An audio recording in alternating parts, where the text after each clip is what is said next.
భగవంతు స్వరూపుడు.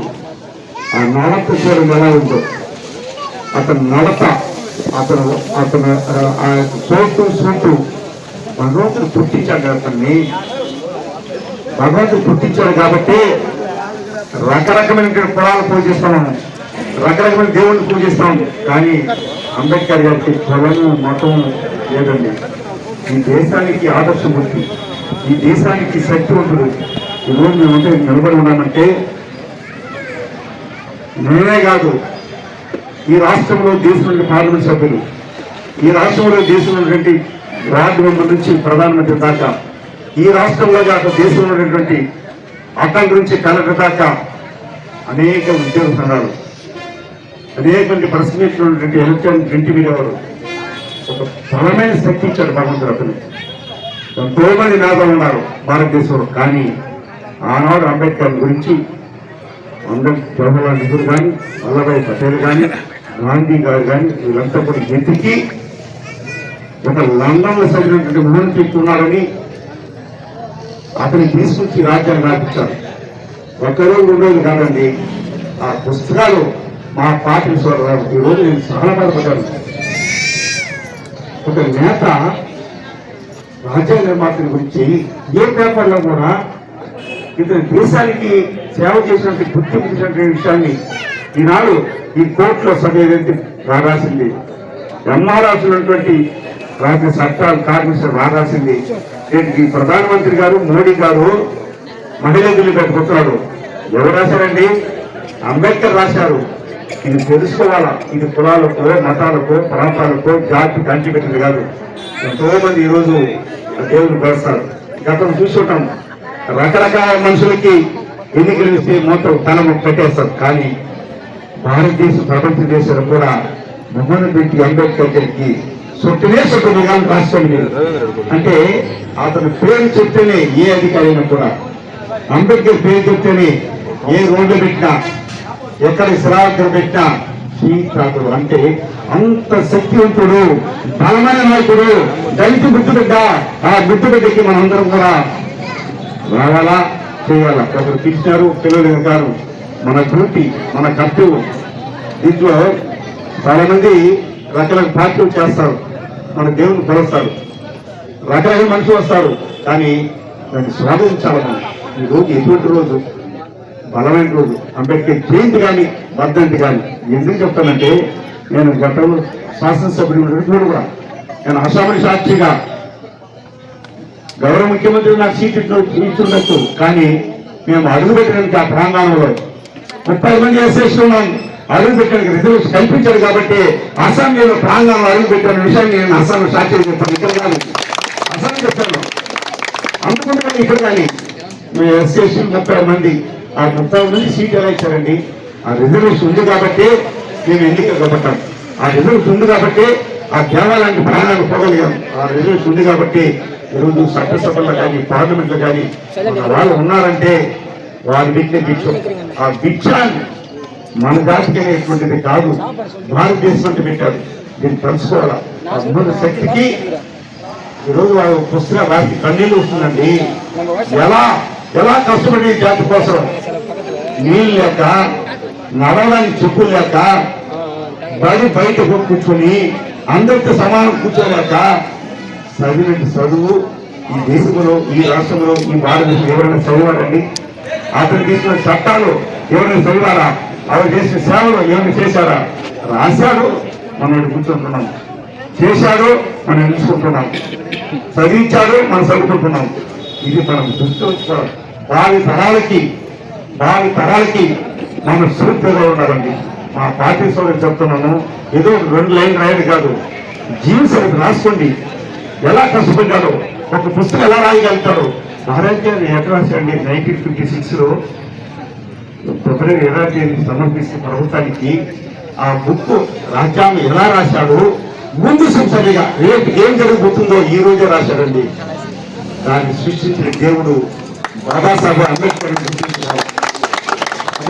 ఇచ్చాడు భగవంతుడు. ఇప్పుడు కళ్యాణ వెంకటేశ్వర స్వామి ఇటు వరకే మనం పరిమితం. ఇక్కడ కొండమెట్లో గంగమ్మ ఉంది.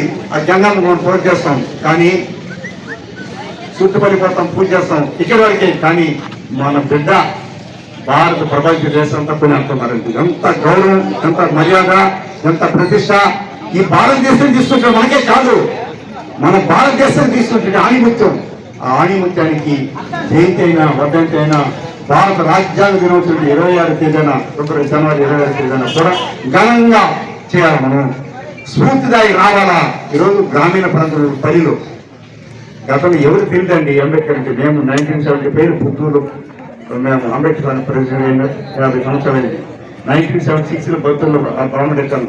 నిన్న కూడా కలెక్ట్ ఇది ఇక్కడ భవన కట్టడం పోయినాం. ఇదే అసెంబ్లీలో చెప్పాను, ప్రతి మండలానికి భవన కట్టాలా, కాన్స్టిట్యూషన్ హెడ్ క్వార్టర్లో భవనం నిర్మించాలా. మా పేద దళిత వర్గాలతో రోడ్ల పైన ఉండకూడదు.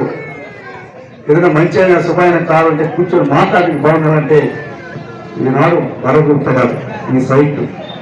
మా మిత్రులకి అందరికీ తెలుసు. దీనిపై అంబేద్కర్ ఆర్మీ కూడా ఆ రోజు ఈ అరణ్య వరకు రద్దు చేస్తే ఈ ఎక్కడనే తీసుకుని పెట్టాను బొమ్మ. అంటే ఆ సైట్ వస్తూ చూస్తూ కొంతమంది సోదరు ఉండింది. దాన్ని 1 ఎకరా అంబేద్కర్ భవనానికి 1 ఎకరా అగ్రికల్చర్ బండ్లు పెట్టాం. దాన్ని కాంపౌండ్ వచ్చి కొట్టేస్తే కోర్టు పోయినాడండి. ఆనాడు కోర్టుకు పోతే ₹1 కోటి ఆనాడు ప్రభుత్వం అంబేద్కర్ భవన్ సైన్ చేస్తే కోర్టు పోయిన వల్ల అది ఆగిపోయింది. మళ్ళా ఈ ఎంఆర్ఓ తెలుగు ఆఫీస్ వాళ్ళు కూడా కృషి చేయలేదండి. కానీ నేను ప్రయాణం నేనేమి కోర్టుకి హైకోర్టుకి వెళ్ళి అడ్వకేట్ పెట్టి వినోడు మన ఊరు వినోడు అడ్వకేట్ గారు అతను పెట్టి ఏజెంట్తో మాట్లాడి ఇది అంబేద్కర్ భవన్ అండి, ఇది ప్రభుత్వం ఇచ్చిన స్థలం, ఇది ఎవరికి హక్కు లేదు నాకు ఇవ్వండి అని చెప్తే ప్రభుత్వం 1 సంవత్సరం తర్వాత హైకోర్టు కేసు పెట్టేశారు. పెట్టిన తర్వాత ఆ విగ్రహం తీసుకుని ఆ విగ్రహం అదే బాలవీరంగా వెల్ఫేర్ మినిస్టర్ని అడిగాను, అయ్యా మనం కాన్స్టిట్యూషన్ చేసుకోవడంలో కూడా ఈ విషయం కూడా నేను అసలు సాక్ష్యం మాట్లాడినాను. మా బిడ్డలకు దాని తరాలకి ఒక మంచి కార్యం చేయాలన్నా కళ్యాణ మండపం మాదిరిగా ఉండాలంటే ఒక భవనం కావాలంటే ₹50,00,000 మంజూరు చేయొచ్చు.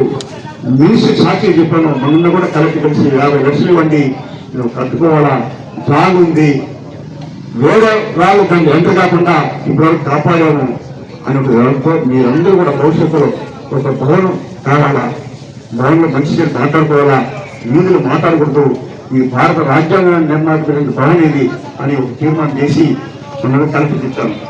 ఈ విధంగా మనం ఏ తెచ్చుకున్నా పేద వర్గానికి ఈనాడు సర్పంచ్లు ఉన్నారు, ఎంపీలు ఉన్నారు, ఎంపీటీ మెంబర్లు ఉన్నారు, ఇదంతా ఎస్సీలు వచ్చిన వాళ్ళు ఎలా అయ్యారు, ఆ రిజర్వేషన్ అయ్యారు. ఓసీలు ఎవరు ఇయ్యరండి, ఎవరు కూడా ఓసీలో మనకి 80% ఉన్నా 90% ఉన్నా కూడా అవేర్నెస్ రావాలా, మీరు పుత్తూరుకు రావాలా, అంబేద్కర్ భాగాలు రావాలా. నేను పుత్తూరు సంఘం పెట్టి 50 సంవత్సరాలు అయింది. ఆ భవనం నిర్మించి 1970లో భూమి పూర్తి చేస్తే నేను డెప్యూటీ రేపు తీసుకుపెట్టాను.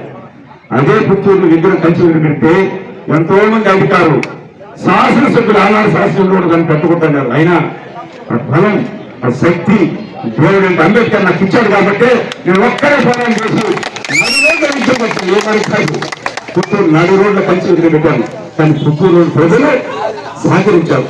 అందుకని మిమ్మల్ని అందరూ కూడా ఇలా కులాలు మతాలు కాదు, ఏ కులమైన నుంచి అంబేద్కర్ పూజ చేయవచ్చు, ఏ పార్టీ నుంచి పూజ చేయవచ్చు. అంత భగవంతు స్వరూపుడు అంబేద్కర్ గారికి భవిష్యత్తులో కూడా మీరు ఎక్కడైనా ఉండండి, ఏమన్నా చూసుకోండి, అంబేద్కర్ జయంతి మాత్రం కలిసికట్టుగా చేసుకోండి. మనం భవిష్యత్తులో మన బిడ్డలు మన ఈరోజు సుఖం ఉండామండి. పాకిస్తాన్ మరి కదా, బంగ్లాదేశ్ మరి కాదు, మన భారతదేశంలో ప్రజాస్వామ్య దేశం సుఖం ఉండాలంటే మన జోలికి ఎవరు రాకుండా ఆ సత్తాలు ఉంది కాబట్టి ఈనాడు పోలీస్ స్టేషన్ పోయినా ఎంఆర్ఎఫ్ పోయినా ఎక్కడ పోయినా దళితులు ఉన్నారు కాబట్టి, ఆ దళిత విగ్రహం ఉంది కాబట్టి, ఆ దేవుడు ఉన్నారు కాబట్టి మీ పైన ఈగి వాలకుండా మనం వస్తున్నాము, మనం సంతోషకున్నాము, మన బిడ్డలు సంతోషకున్నాం. దాన్ని దృష్టిలో పెట్టుకోండి. మీరు చేశాడు కాబట్టి మహనీయుడు చూపించాడు కాబట్టి మనవాడు ఆ పుస్తకాలు ప్రతి ఒక్కరు మా సన్నవాళ్ళు చెప్పేది ప్రతి ఒక్కరు పుస్తకాలు కొని అందరికీ పంచిపెట్టండి, చదవండి, సమీకరించండి, పోరాటం చెప్పాడు అంబేద్కర్ గారు. అబద్ధాలు చెప్పొద్దు, ఒకరిని దూషించొద్దండి, ఒక న్యామర్శించండి, ఒకరికొకరికి విరోధం ఉండాల్సిన అవసరం లేదు. మనం మన బిడ్డలు అన్ని కులాలు అన్ని ప్రాంతాల్లో కూడా రావాలా. దీంట్లో ఒక కులమని కాదు, అంబేద్కర్ మన జాతి పుట్టుండొచ్చు కానీ అతను రాసిన చట్టం అతను తీసిన రూపకల్పన కష్టం ఆ భగవద్గీతకండి. రాత్రి మొదలు 6 బాగలైపోయినా కూడా చట్టాలు గోపికలు తీసుకొచ్చి పెట్టారు కాబట్టి మనం ఇక్కడ ఉన్నాం. కాబట్టి ఈరోజు చాలా సంతోషం. నేను ఇప్పుడు 4వ కార్యక్రమం అటెండ్ అయ్యాను. ఫెస్టివల్లో కానీ ఎక్కడైనా కూడా కానీ కలిసికట్టుగా ఐక్యమత్యగా జయంతి కానీ ఉత్సవాలు కానీ చేసుకొని సాయి శక్తులు మనం అందరూ కలుపుకోండి. మనం ఒకసారి బిడ్డలము ఒకసారి పుట్టాం, రెండోసారి పుట్టలేము.